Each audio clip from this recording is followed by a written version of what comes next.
Hi everybody, my name is Angela Melzer and I'm doing the meditation challenge. So this is the intro video for it. I am so excited for the challenge and I'm also a little nervous, and I really want to spend the next couple minutes just to say hello and to do just a little bit of intro for the course.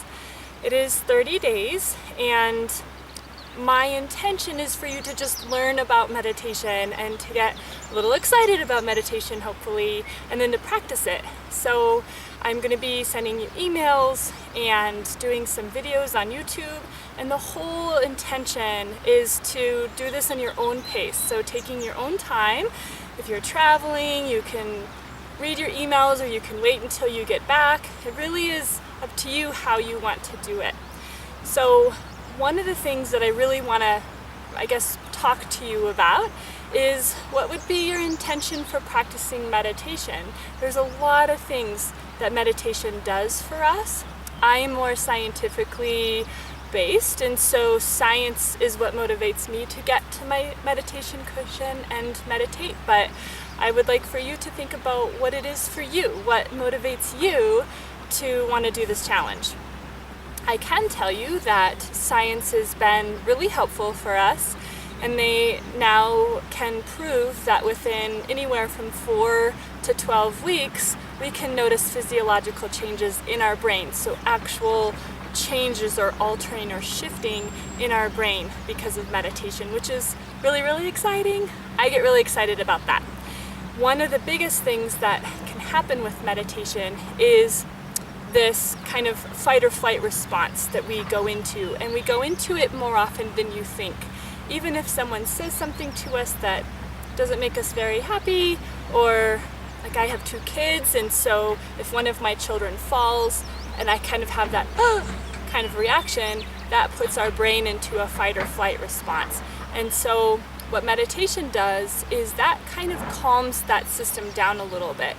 There's a neuroscientist by the name of Bessel van der Kolk, and he calls our amygdala, which is the main part of our brain that's responsible for triggering a fight or flight response, he calls that our smoke alarm. And what we're finding is that many of us, if not almost all of us in our culture, have an over-firing smoke alarm. And what happens with that is that doesn't give us access to our more calm, rational part of our brain, which is in our prefrontal cortex up here.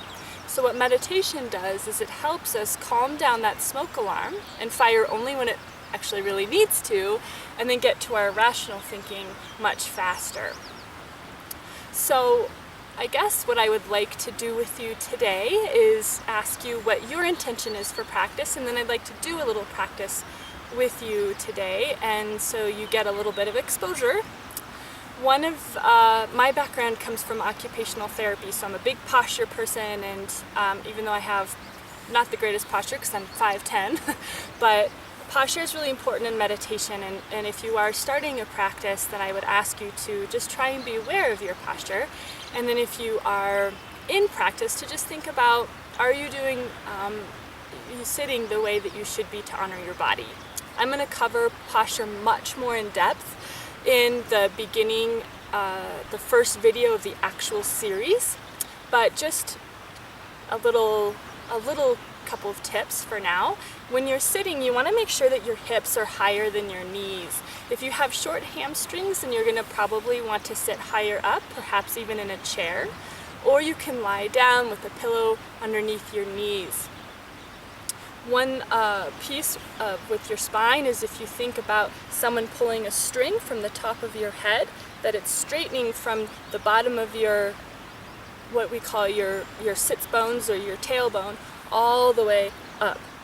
Not being hyper up, but just straight. And you can meditate with either your eyes open or your eyes closed. So we're going to do that right now. So if you'd like to get comfortable, get in a position that feels good for you. And if you are wanting to do it on the floor, again, just make sure that you're comfortable. If you're not comfortable, then just you can get up and adjust. If you'd like to meditate with your eyes closed, go ahead and do that now. If you meditate with your eyes open, I'd like you to have a soft gaze say 3 feet in front of you. Allow your hands to just rest gently on your lap. You can clasp your fingers together. Some of the more traditional holds would be cupping your hands right at your belly button. You can do whatever works for you. Another traditional hold is to have your palms face up. So go ahead and bring your attention inwardly to your breathing, feeling your breath. So what I mean by that is that it's a sensation, it's something that you feel. So when you bring the air into your nose, you feel that going down into your chest. And when you inhale, you feel that chest rise. And then you can feel it fall with your exhale and feel the sensation of the air coming warm and up and out your nose. Try to breathe through your nose.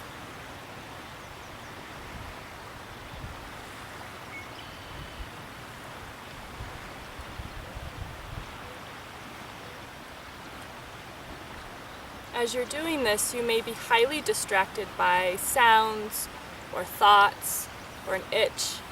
And just be kind. When you notice that you've been distracted by thoughts, just say, it's just a thought, I can let it go. Bring my attention back to breathing.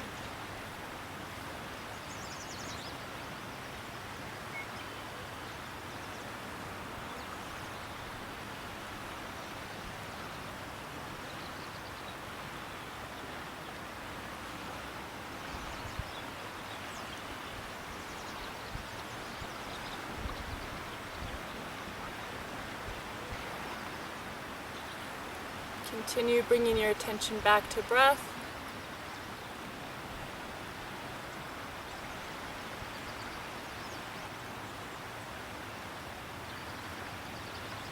It's okay to be aware of sensations around you. You can't make them go away, but just try to acknowledge them and then shifting your focus back into your breathing.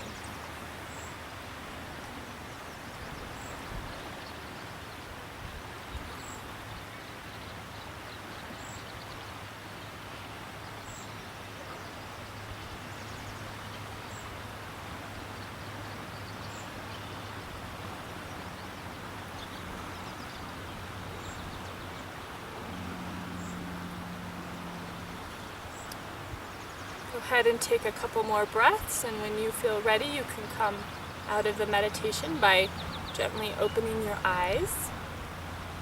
You can shift, you can be aware of how your body feels, and I really place a lot of emphasis on the mind-body connection. That's important to me. I think that a lot of times we either focus on just the head or just the body, and these two really work a lot closer together, they're finding, than what we've ever really realized. So when you just did that 2 or 3 minute meditation, it may have felt like a waterfall coming in, tons and tons of thoughts, like just bombarding you, and that's okay. It's really typical for us to feel really overwhelmed with all of our thoughts. So be kind with that and have that kind of expectation so that you don't get frustrated when you're trying to focus on breath. Meditation at first is not particularly really peaceful and easy. We really are trying to work with these busy brains. There's a lot of research on how many thoughts do we actually have per day or per 24 hours, and I have found research from 12,000 thoughts a day all the way up to 70,000 thoughts a day. So if you think about it, break that down per minute or per second, considering you're sleeping and all the other tasks that you're supposed to be doing during the day. We are in our heads so much. So this meditation practice is really to help calm that down. And when you face it, it's wild. It's wild in there. At least it's wild in there for me. And I've been meditating for like 8 years, so it's just a work in progress. And really to remember that the intention here is meditation is not really about how it feels to be sitting at the pillow. It's about how we feel when we're out and about, engaging in our world. So thank you, and I look forward to spending the next 30 days with you. And if you haven't signed up, you can sign up through our website, mindsinmotionco.com/workshops. If you would like to search. If you can't get it, just search Minds in Motion, and then we're under the Events tab and Workshops. So I look forward to seeing you all, and have a wonderful day. Thank you.